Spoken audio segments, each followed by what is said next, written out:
اصحاب کہف کون تھے؟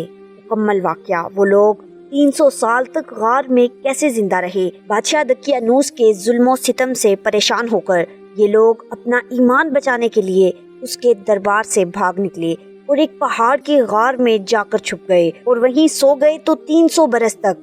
بسم اللہ الرحمن الرحیم۔ السلام علیکم محترم ناظرین، تمام تعریفیں اللہ تبارک و تعالیٰ کے لیے جو بڑا مہربان نہایت رحم کرنے والا ہے۔ کروڑہ درود آقائے دو جہاں نبی مہرباں محمد مصطفیٰ صلی اللہ علیہ وسلم پر، آپ کی آل و اولاد پر، آپ کے تمام اصحاب پر۔ اللہ تعالیٰ مغفرت فرمائے آپ کی، میری اور ساری امت کے مسلمانوں کی، آمین۔ محترم ناظرین، نبی کریم صلی اللہ علیہ وسلم کے دور میں کچھ قریش مکہ ایک یہودی عالم کے پاس گئے اور اس سے کہا کہ حضور صلی اللہ علیہ وسلم سے ایسا سوال کیا جائے کہ ان کے نبی ہونے کی حقیقت واضح ہو جائے، اور اس کے جواب میں اس یہودی عالم نے حضور نبی کریم صلی اللہ علیہ وسلم سے 3 سوال پوچھنے کو کہا، جن میں ایک سوال یہ تھا کہ اصحاب کہف کون تھے۔ لہٰذا اللہ تبارک و تعالیٰ نے اپنے محبوب حضرت محمد صلی اللہ علیہ وسلم کو اس کا جواب قرآن مجید کی سورہ کہف کے اندر مکمل وضاحت کے ساتھ بیان فرمایا۔ اس کے مطابق یہ حضرت عیسیٰ علیہ السلام کا دور تھا جب اللہ تعالیٰ نے آپ علیہ السلام کو آج کے دور کے فلسطین کے علاقے میں لوگوں کو اسلام کی تبلیغ کے لیے بھیجا۔ یہ علاقہ اس وقت رومن امپائر میں شمار ہوتا تھا اور یہ بت پرست لوگ تھے۔ یہاں ایک یہودی بادشاہ کی حکمرانی تھی جو رومن حکومت کے ماتحت ہی کام کر رہا تھا۔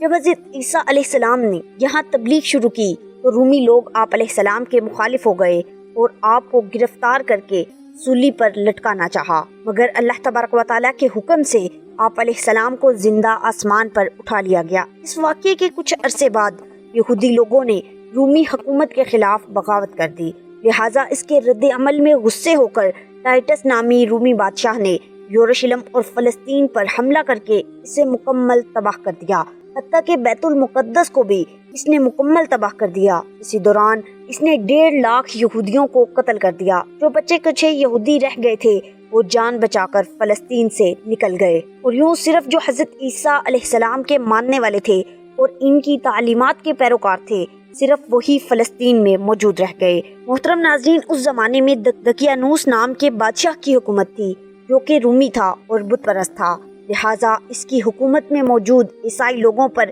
اس نے ظلم و ستم کرنا شروع کر دیا۔ دقیانوس ایک ظالم اور جابر بادشاہ تھا جو کہ آج سے 2000 سال پہلے روم کا بادشاہ تھا، اور افسوس شہر اس کا دارالحکومت تھا۔ پورے شہر میں جو کوئی بھی بتوں کی پوجا سے انکار کرتا، بادشاہ دقیانوس اس کو قتل کروا دیتا۔ کچھ نوجوانوں نے دیکھا کہ ایک ایمان والے شخص کو جب دقیانوس نے قتل کروایا تو فرشتے اس کی روح کو لینے کے لیے آسمان سے برات کی طرح آئے۔ یہ روح پرور منظر دیکھ کر ان نوجوانوں کا ایمان بھی جاگ اٹھا۔ انہوں نے بھی بتوں کی پوجا کرنے سے انکار کر دیا اور کھلے عام اللہ تعالیٰ کی عبادت کرنے لگے۔ حضرت علی شیر خدا رضی اللہ تعالیٰ عنہ سے روایت ہے کہ انہوں نے ان افراد کی تعداد 6 بتائی ہے۔ ایک روز اس بادشاہ نے حضرت عیسیٰ علیہ السلام کے ماننے والے ان نوجوان حواریوں کو اپنے دربار میں بلایا اور ان سے کہا کہ میں تمہیں چند روز کی مہلت دیتا ہوں کہ تم اپنے نئے دین یعنی عیسائیت سے باز آ جاؤ، ورنہ میں تمہیں قتل کروا دوں گا۔ محترم ناظرین، حضرت عیسیٰ علیہ السلام کے پیروکار یہ نوجوان لوگ دراصل اصحاب کہف تھے، جن کے واقعے کا ذکر قرآن مجید کی سورہ کہف میں وضاحت کے ساتھ موجود ہے۔ ان نوجوانوں نے جب یہ دھمکی سنی تو شدید پریشان ہو گئے، کیونکہ وہ اس بادشاہ سے لڑنے کی ہمت نہیں رکھتے تھے اور نہ ہی اس شہر میں رہ کر عیسائی تعلیمات جاری رکھ سکتے تھے، ورنہ بادشاہ دقیانوس انہیں قتل کروا دیتا۔ لہٰذا انہوں نے شہر چھوڑ کر کہیں بھاگ جانے کا فیصلہ کیا اور اللہ تبارک و تعالیٰ کی پاک ذات پر بھروسہ کر کے شہر سے نکل گئے، یہ سوچتے ہوئے کہ اب اللہ تبارک و تعالیٰ ہی ہمارے لیے کوئی فیصلہ کرے گا اور ہمارے لیے کوئی راستہ نکالے گا۔